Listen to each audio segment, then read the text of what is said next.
ये एक Soviet union के टाइम के थर्मल पावर स्टेशन में बना हुआ है और इसको न्यूयॉर्क टाइम्स और कई सारे इंटरनेशनल मैगजीन्स ने मोस्ट एक्सक्लूसिव क्लब का टाइटल भी दे रखा है।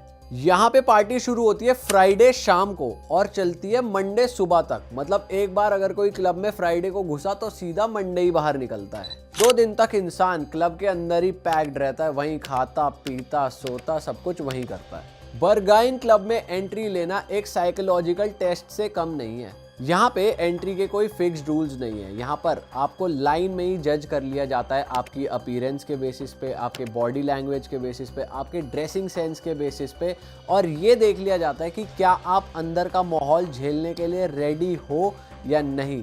और बहुत सारे लोगों को बिना कोई रीज़न दिए बाहर कर दिया जाता है। अगर एक बार आपको किसी बाउंसर ने ये बोल दिया कि नॉट टुनाइट बॉयज़, जैसे हमें कह दिया था, उसके बाद कुछ भी हो जाए, आप कितना ही पैसा ऑफर कर लो, कितनी उनसे रिक्वेस्ट कर लो, आपको किसी भी कीमत पे क्लब में एंट्री नहीं मिल सकती।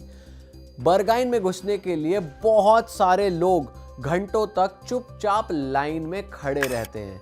इनफैक्ट हमने तो ये भी सुना है, अगर आप लाइन में बहुत ज़्यादा किसी से बात कर रहे हो, बहुत ज़्यादा हैप्पी दिख रहे हो, हंसी मजाक कर रहे हो, तो भी ये एक रीज़न बन जाता है कि आपको उस क्लब में एंट्री नहीं मिलेगी। इनफैक्ट आपकी ड्रेस का कलर, अगर आप बहुत ज़्यादा कलरफुल बन के गए हो, नॉर्मल रेगुलर कपड़े पहन के गए हुए हो, तो भी वो आपको एंट्री डिनाई कर सकते हैं, क्योंकि एक स्पेसिफिक टाइप का ड्रेसअप वो एक्सपेक्ट करते हैं आपसे कि आप उस क्लब में पहन के जाओगे। मोस्टली लोग जो होते हैं वो ब्लैक में आपको ज़्यादा देखने को मिलते हैं, वो लेदर पैंट्स में होते हैं, अजीब व गरीब कपड़ों में होते हैं, आंखों पे काजल लगाया होता है, ब्लैक नेल पेंट्स होते हैं। तो वो मेजरली अगर उनको आपकी वाइब डार्क लग रही है, उन्हें ये लग रहा है कि आपकी वाइब देखकर आप अंदर का माहौल सरवाइव कर लोगे, तो वो आपको एंट्री देंगे, नहीं तो वो आपको सीधा बाहर का रास्ता दिखा देंगे। यहाँ पे मैटर ही नहीं करता कि आप कितने फेमस हो, आप कितने बड़े सेलिब्रिटी हो, आपके पास कितना पैसा है, कुछ मैटर नहीं करता। अगर बाउंसर्स को आपकी वाइब पसंद नहीं आई तो आपको क्लब में एंट्री नहीं मिलेगी। तुम्हें ये जान के हैरानी होगी कि एलॉन मस्क तक को इस क्लब से एंट्री डिनाई हो चुकी है। और हाँ, मैंने तो ये भी देखा है पर्सनली कि कई लोग सिर्फ एंट्री पाने के लिए और वियर्डली ड्रेसअप होने के लिए पूरी तरीके से न्यूड भी इस क्लब में आ जाते हैं। भाई तुम ये जान के हैरान हो जाओगे कि ब्रिटेन, जर्मनी और स्वीडन में कई यूनिवर्सिटीज़ हैं जहाँ पर ये रिसर्च हो चुकी है कि बर्गाइन में एंट्री आपको कैसे मिलेगी और कैसे नहीं। बहुत सारी वेबसाइट्स हैं जो आपको ट्रेन करती है कि बर्गाइन में एंट्री लेने के लिए आपको किस तरीके का बिहेवियर रखना पड़ेगा। बहुत सारे लोग ये कहते हैं कि भाई एंट्री के टाइम आप गेट के आसपास आओ तो इंग्लिश में बात मत करो, या अपनी लुक थोड़ी सी गेइश लो, थोड़े गे लगो पर ज़्यादा भी गे मत लगो ताकि आपको एंट्री मिल जाए। ऐसे बहुत सारे सोशल मीडिया ग्रुप्स बने हुए हैं जो ये ट्रेन करते हैं कि किस तरीके से आपको बर्गाइन में एंट्री मिलेगी। और इनफैक्ट हम बर्लिन में थे तो हमें तो ऐसी शॉप्स भी दिखी जहाँ पे कपड़े मिलते हैं जो आप खरीद के इन क्लब्स में पहन के जा सकते हो। और ये क्लब भी भाई, इसमें वो सारी चीज़ें हो रही हैं जो बर्गाइन में होती हैं। इनफैक्ट ये जो क्लब है ये बर्गाइन के बेसमेंट में लाया करता है, और बस इसमें और बर्गाइन में एक फ़र्क है, ये एक गे क्लब है। मतलब जितने भी गेज होते हैं वो यहाँ पर आते हैं और वो सारे किंकी स्टफ करते हैं जो लोग बर्गाइन में करते हैं। और यहाँ पे सिर्फ गेज होते हैं, कोई स्ट्रेट पीपल यहाँ पे नहीं घुसते हैं। अलग तरीके की पार्टीज होती है, इनके नाम भी एकदम अलग और वियर्ड होते हैं। जैसे हम जब रिसर्च कर रहे थे तो हमारे सामने कुछ नाम आए थे, sewer system, yellow facts, cat, मतलब ये पार्टीज के नाम है, समझ रहे हो। सोचो नाम इतना वियर्ड है तो अंदर तो पता नहीं क्या ही हो रहा होगा। और भाई लैबोरेटरी की ये बात भी है कि ये one of the most extreme sex clubs में से एक है। और जैसा आपको शुभम ने बताया कि यार बर्गाइन में बहुत ही किंकी स्टफ होता है, तरह तरह की अलग अलग वियर्ड फैंटेसीज लेकर लोग आते हैं, वो सारी चीजें यहाँ पर भी होती है लैबोरेटरी में। लेकिन यहाँ पर एक चीज ऐसी होती है भाई, उस चीज ने तो मतलब दिमाग ही खराब कर दिया।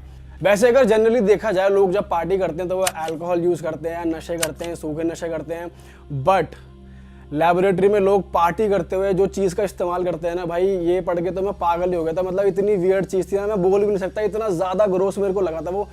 मैं उसको एग्जैक्टली नहीं बोलूँगा लिटरली क्या चीज़ है वो, लेकिन मैं आपको बता दूँ वो लोग पार्टी करते हैं भाई ह्यूमन वेस्ट को यूज़ करके। जो ह्यूमन वेस्ट होता है ना वो यूज़ करते हैं पार्टी करते हुए। और भाई इन क्लबों में कैसी कैसी पार्टीज होती हैं, कैसे कैसे लोग अपनी फेटिश पूरी करने आते हैं, ये सारी बातें बाहर था भाई जब 6 साल बाउंसर के तौर पे काम करने वाले एक फिल्म मेकर नेडा ने ये सब बातें आके बताई। उन्होंने ये भी बताया कि भाई लोग लेजिट टिफिन बॉक्स में ह्यूमन वेस्ट लेकर आते हैं और पार्टी करते हैं। और तो और भाई यहाँ पे पार्टीज भी ऑर्गेनाइज की जाती हैं जहाँ पर यूरिन को यूज करके लोग पार्टी करते हैं। यार ये तो मतलब सोच ही नहीं सकते कि इस चीज से भी तुम पार्टी कर सकते हो। और इनफैक्ट इन्होंने इन पार्टीज को नाम दे रखा है कि ये हमारे वाटर स्पोर्ट्स हैं। भाई कितनी वियर्ड चीजें हो रही हैं यार, कैसे कैसे लोग हैं इस दुनिया में यार, मैं तो परेशान ही हो गया ये सब पढ़ के। तो हमारे पॉडकास्ट पे गेस्ट आए थे, उन्होंने हमें बताया था कि वो किटकैट क्लब गए थे। और जब हम बर्लिन गए तो हमारे अंदर भी आया कि हम लोग भी इस क्लब में जाते हैं। हालांकि हमारी एंट्री वहाँ पे नहीं हुई थी। अब सुनो क्यों नहीं हुई। सबसे पहले तुम्हें पहनने पड़ेंगे अजीबोगरीब कपड़े, मतलब तुम्हारे कपड़े जो थोड़े से सेक्सुअली प्रोवोकेटिव लगे। और इस क्लब के बारे में ये भी है कि KitKat club sex positive club के नाम से जाना जाता है बर्लिन में। सेक्स पॉजिटिव क्लब्स का मतलब होता है भाई कि कुछ ऐसे क्लब्स या ऐसे venues that promotes open and non judgemental exploration of sexuality, मतलब तुम किसी की सेक्सुअलिटी को ऐसे एक्सप्लोर कर सकते हो और तुम्हें कोई जज नहीं करेगा वहाँ पे। तो ये इस टाइप का क्लब है। अब भाई बात करते हैं कि इस क्लब के अंदर क्या है। इस क्लब में पूरा एक तो डार्क माहौल बना हुआ है, अंदर स्विमिंग पूल है, डार्क रूम्स हैं और भाई लोग तुम्हें वहाँ सारी गलत एक्टिविटीज करते हुए दिख जाएंगे। मतलब मेकआउट तो वहाँ पे छोटी चीज़ हो चुकी है, वहाँ पे लोग जेन्युइनली सभी लोग एक दूसरे के साथ मतलब वो कर रहे होते हैं जो आप अभी सोच रहे हो ना, एग्जैक्टली वही चल रहा होता है। मतलब दो लोग यहाँ पे हैं, एक बंदा वहाँ खड़ा हुआ है, वो उसको देख सकता है। मतलब लोग इतने ओपन है कि वो ओपनली वो सारी अडल्ट एक्टिविटीज वहाँ कर रहे हैं। और दूसरी बात, यहाँ पर कोई तुम्हें जज नहीं करने वाला, क्योंकि सभी लोग वहाँ पे ऐसी किंकी स्टफ करने के लिए ही आए हुए हैं। अच्छा एक चीज़ और है कि भाई वहाँ पर ना लोग इतने ओपनली ये सब कर पा रहे हैं 4 लोगों के बीच में, क्योंकि उनको पता है उनकी कोई फोटो वीडियो बनाने ही नहीं वाला, क्योंकि इस क्लब में फ़ोन ले जाना अलाउड ही नहीं है। कुछ क्लब्स में ऐसा भी है, अगर तुम फोन अंदर ले जाते हो तो एंट्री के वक्त तुम्हारे फोन के कैमरे पे वो ब्लैक टेप लगा देते हैं पूरे फोन पे, तो भाई फोटो वीडियो बनने की तो कोई बात ही नहीं है। अच्छा भाई ये सब सुनने के बाद ना बहुत से लोग ये सोच रहे होंगे कि यार इस क्लब में अगर मैं चला जाऊँगा तो ये बहुत ही अनसेफ होगा, स्पेशली गर्ल्स के लिए, क्योंकि यहाँ पे तो ऐसी ऐसी एक्टिविटीज़ हो रही हैं, लोग अपने प्राइवेट रूम्स में भी ना करें। लेकिन भाई ऐसा नहीं है। अगर आप इस क्लब में जाते हो और आप कुछ करना चाहते हो, सेक्सुअली किसी के साथ इन्वॉल्व होना चाहते हो, तो आप उससे कंसेंट लोगे, उससे परमिशन लोगे, या कोई आपसे परमिशन लेगा। कोई फोर्सफुली तुम्हारे साथ करने की, कुछ भी गलत काम करने की कोशिश नहीं करेगा। अगर आप वो कंसेंट देते हो या फिर आप किसी के साथ कुछ करना चाहते हो, वो आपको कंसेंट देता है, तभी बात आगे बढ़ती है, वरना बात वहीं की वहीं दब जाती है। हालांकि अगर कोई अनकंफर्टेबल महसूस करता है, कुछ जानबूझ के फोर्सफुली कुछ करता है, तो उसे बाहर निकाल दिया जाता है। तो ऐसे क्लब्स में सब चीज़ें सेफ रहती हैं, डरने की ऐसी कोई बात नहीं है। लेकिन यहाँ पे जो एक्टिविटीज़ होती है ना भाई, तुमको अपना मेंटल स्टेट ऐसा करना पड़ेगा कि तुम वो, अगर तुम्हारी एंट्री यहाँ हो जाती है तो तुम वो सब देखने के लिए भाई सहन कर लोगे, तुम वहाँ पे जो ये सब हो रहा है, अगर तुम ये सब सहन कर पाओगे, देख पाओगे, तो भाई वहाँ चले जाना और देख लेना। बर्लिन में एक ऐसा क्लब भी है जिसके बारे में सुन के भाई मुझे सच में घिन आ गई थी कि ये एक ऐसा क्लब है, और कोई भी सुनेगा उसको भी घिन आ जाएगी। तो वहाँ पर एक ऐसा बार है जो टॉयलेट की थीम पर बना हुआ है। मतलब कोई अगर वहाँ पर आता है तो वो टॉयलेट सीट पर बैठता है सीधा,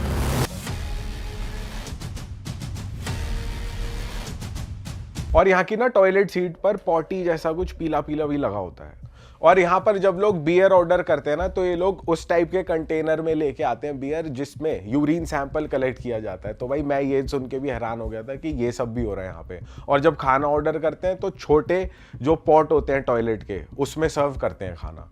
और इस बार का नाम है दास क्लो। अगर हम इसके नाम को ट्रांसलेट करें इंग्लिश में, उसका मतलब ये निकल के आता है द टॉयलेट।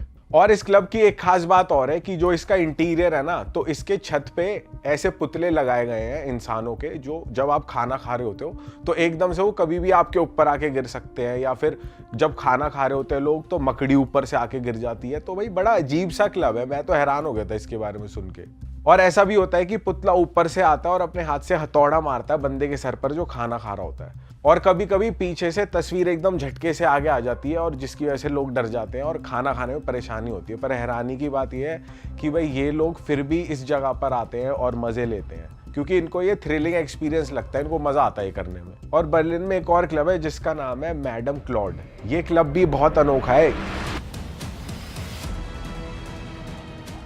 यहाँ के जो टेबल्स हैं वो फ्लोर पे नहीं है, बल्कि सीलिंग पे छत पर लटके हुए हैं। और उसके साथ साथ चेयर, टेलीफोन, ये सब जो फ्लोर पे रखा जाता है वो ऊपर छत पे लटका हुआ है। तो यहाँ पर कोई भी अंदर जाता है तो भाई वो कंफ्यूज हो जाता है कि भाई ये सब कुछ ऊपर नीचे कैसे हो गया, मतलब दुनिया ही उल्टी सी हो गई।